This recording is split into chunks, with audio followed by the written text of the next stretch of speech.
If you're new to four-wheel driving, there's a good chance you're probably wondering what are the essential modifications for four-wheel driving and touring. So I'll give you a bit of an idea and run you through what I consider the most essential.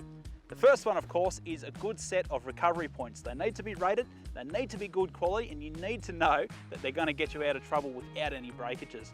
And of course, they're going to be suited to your recovery gear, which of course is another essential as well.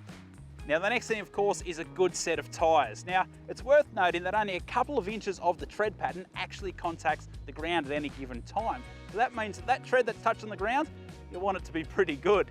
Now your four-wheel drive suspension really is an integral part of your four-wheel drive. It affects how your vehicle handles and how much traction is available at any given point of time. So make sure you don't skimp on it.